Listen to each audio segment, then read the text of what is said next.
Pernah nggak kalian tuh dapat customer dan ternyata customer itu udah punya salon, datang ke tempat kalian hanya sekedar ceki-ceki harga atau curi-curi ilmu? Aku sering banget. Kalian mau tahu kisahnya? Tonton video ini sampai habis.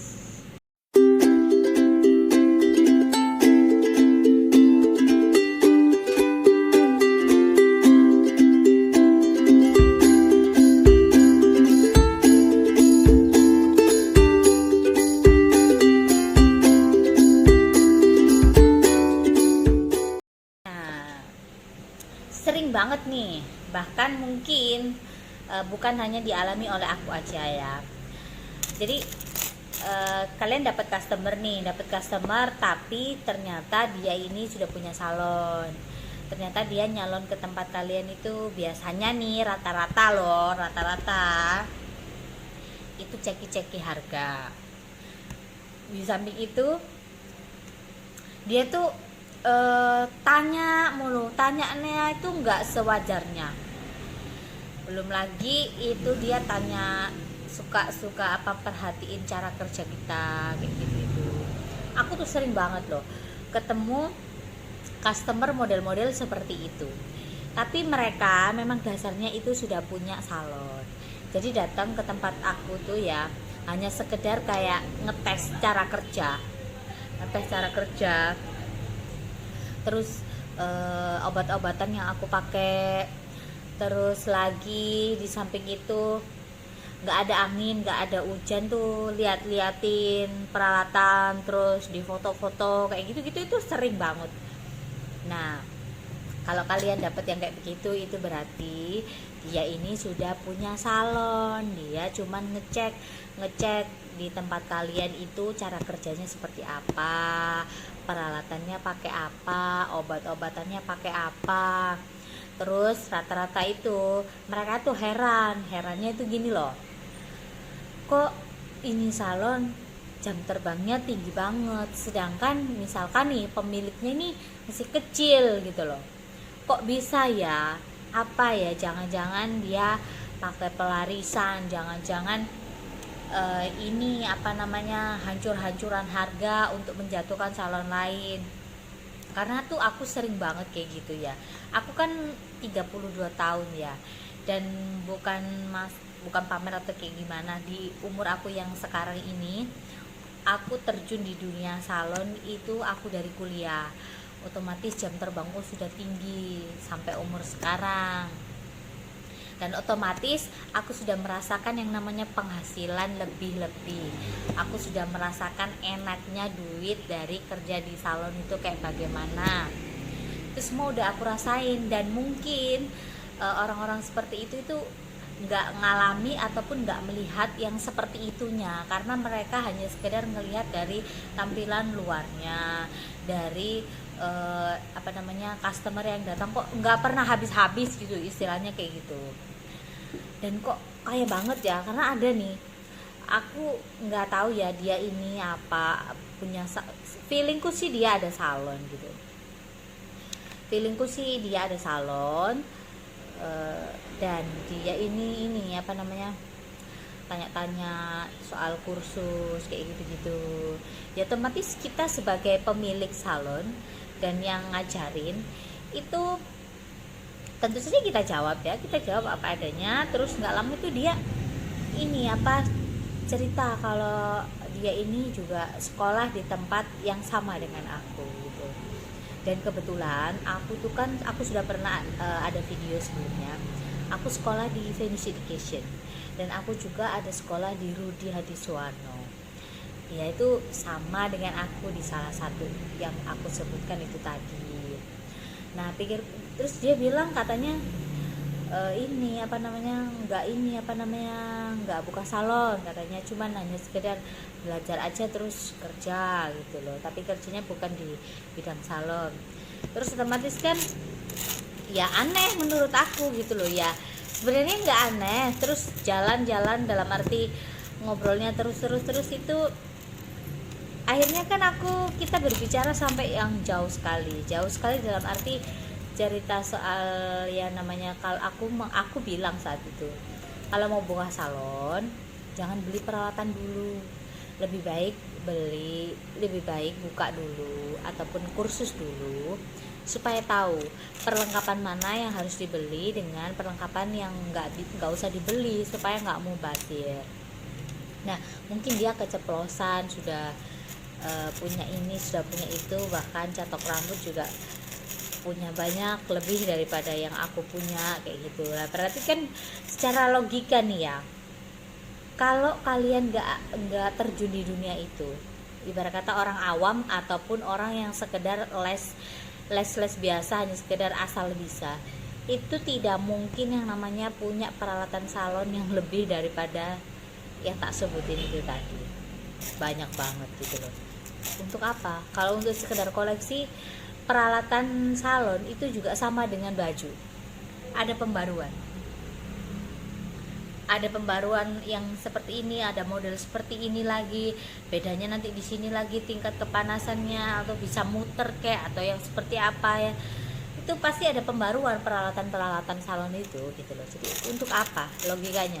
Dia mau nimbun, nanti juga ada model-model baru lagi, dan otomatis model yang lama itu sudah tidak ada harganya, dan kalau elektronik itu sudah pasti akan rusak kalau nggak sering dipakai. Nah dari situ kan aku ngerasa kok aneh banget gitu loh. Masa iya mau belajar lagi sama aku, kan lucu. Ibarat kata ya nggak masalah sih, cuman ya aneh aja gitu. Soalnya aku tuh sering banget kalau kalian punya salon gitu, terus kalian didatengin sama orang-orang yang dalam arti bukan customer yang selayaknya, baru datang sudah tanya ini itu, terus belum lagi coba treatment yang ada di salon kalian. Ya itu nggak masalah, memang kita nerima duit, tapi kalau bagi saya pribadi sebenarnya kalau kita kerja itu tolak ukurnya selain duit bukan juga uang gitu loh. Bukan juga uang. Kenapa aku bilang seperti itu? Karena gini loh, ngapain gitu loh, ibarat kata curi-curi ilmu itu boleh, tapi boleh sewajarnya.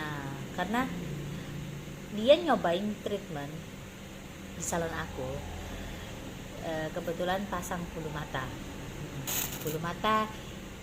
Memang pada dasarnya pasang eyelash itu biasanya pakai 2 pinset. Nah tapi terkadang nih, aku aja pribadi lah, terkadang aku mau pakai 2 pinset ini terlalu lama lah. Karena apa? Harus ini dipilih di sini, pakai ini tangan ini, kelamaan. Aku lebih suka dan nyamannya ya, aku pakai 1 pinset. Kenapa? Menurutku cara kerjaku lebih efisien dan lebih bagusnya aku pakai 1 pinset daripada aku harus pakai 2 yang makan waktu terlalu lama. Sedangkan aku kerja cari uang, aku kerja bukan untuk capek-capekin punggungku gitu loh. Dan otomatis pegawaiku itu pasti yang namanya ngikut bosnya kan ya, ngikutin cara kerja aku. Mereka nyamannya meskipun sudah tak ajari pakai 2, nyamannya pakai 1. Otomatis ya terserah kamu masangnya seperti apa, yang penting saya tahu hasilnya ini bagus. Karena saya tidak mau tahu prosesnya, yang penting hasilnya bagus, customer senang, dia bayar ke kita, selesai masalah. Apakah saya harus kontrol pekerjaannya? Bisa jadi tidak. Karena begini, customer pun kalau misalkan selesai dikerjain pegawai, terus nanti kita evaluasi, kita liatin satu persatu, customer itu nanti jatuhnya ya, dia belum tentu nanti ketika datang ke salon kalian mau dipegang pegawai kalian lagi. Kalau evaluasi kalian itu seperti itu. Kalau kalian mau evaluasi bagi kalian yang sudah punya salon gitu ya, cukup lihat aja dari jauh, oh ini ya, oh kalian akan tahu. Nanti baru ketika customer itu pulang, kalian baru ngomong ke pegawai kalian. Supaya apa? Jaga nih, customer kalian ini next kalau ke tempat kalian lagi itu dia nggak ragu-ragu dipegang sama pegawai kalian. Sedangkan kalian tidak mungkin bisa kerja sendiri. Kalau salon jam terbang tinggi itu nggak bisa kerja sendiri, otomatis harus ada 1 tim. Nah kalau jagain kamu sendiri itu nanti jatuhnya riwehnya kalau pas lagi rame.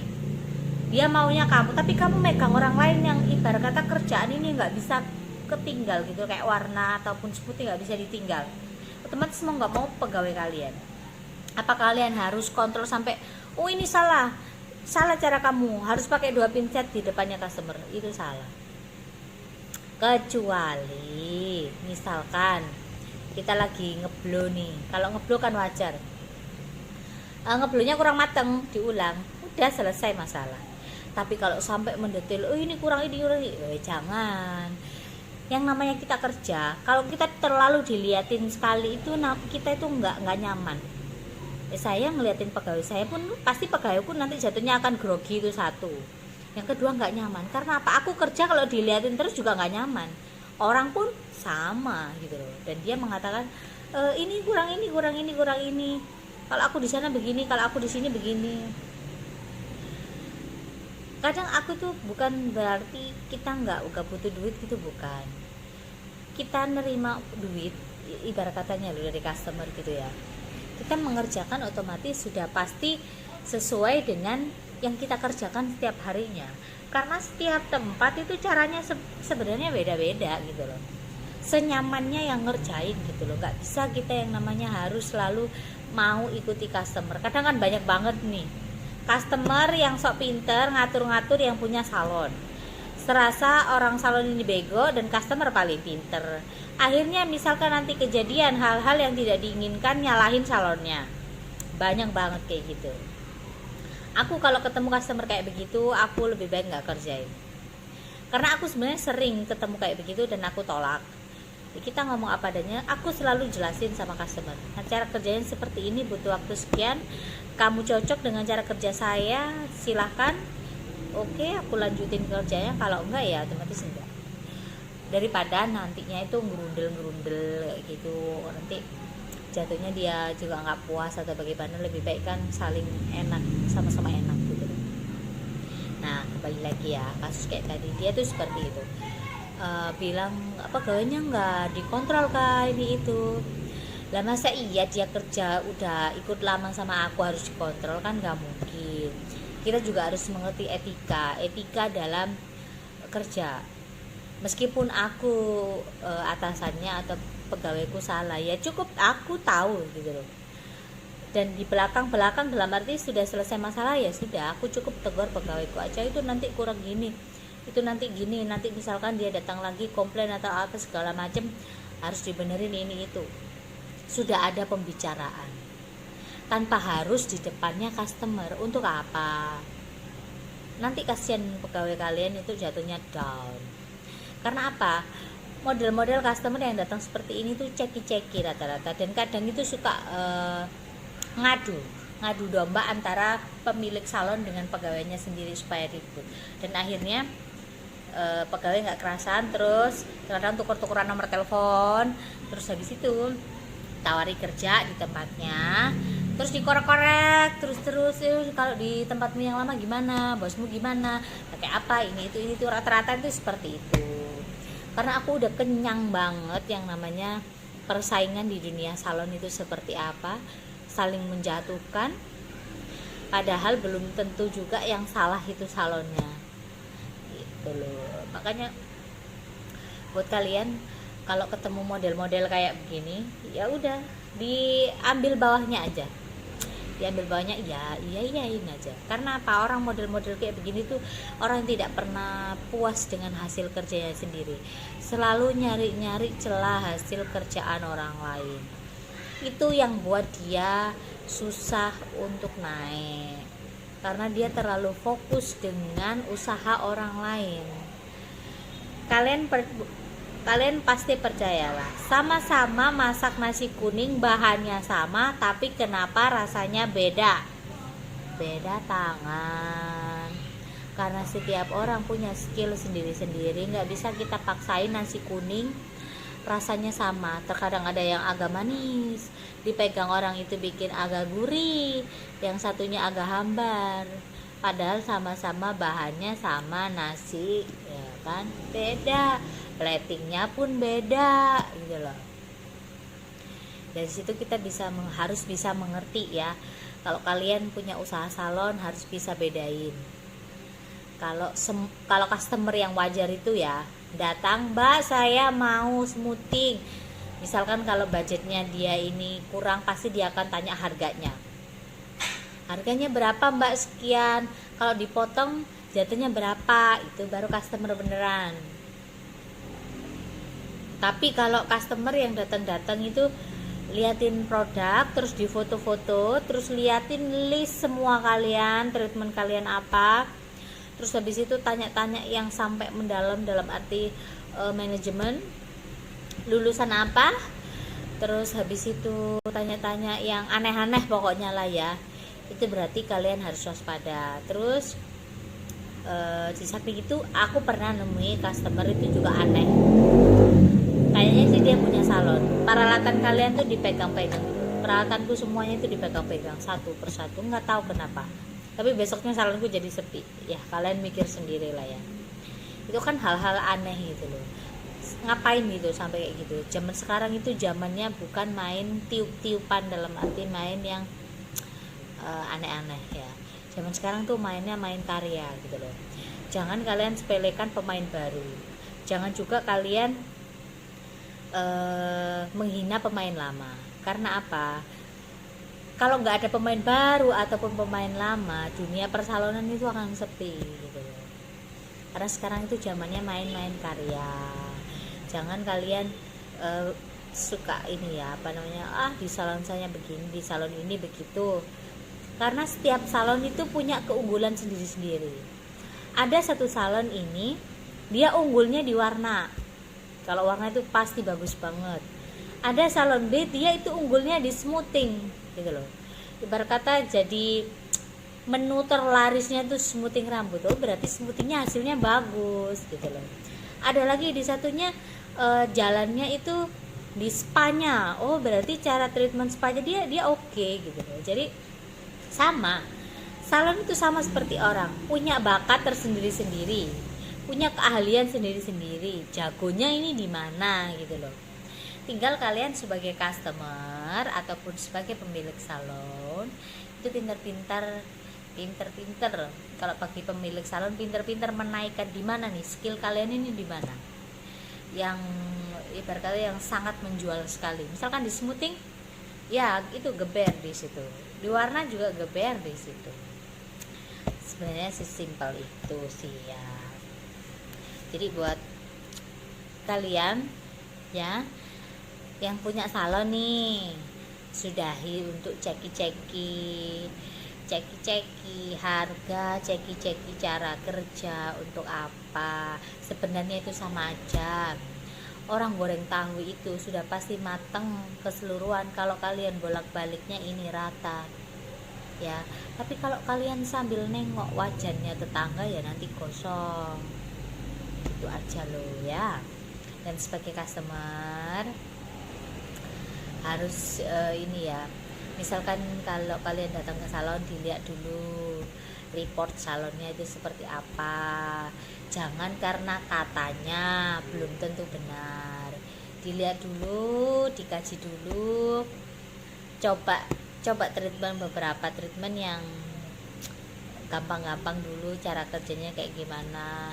Kalau yang dari treatment yang kalian coba ini hasilnya oke, sudah pasti yang lain-lainnya sudah pasti oke. Itu aja sih yang mau aku bagiin buat kalian. Terima kasih buat kalian yang udah nonton.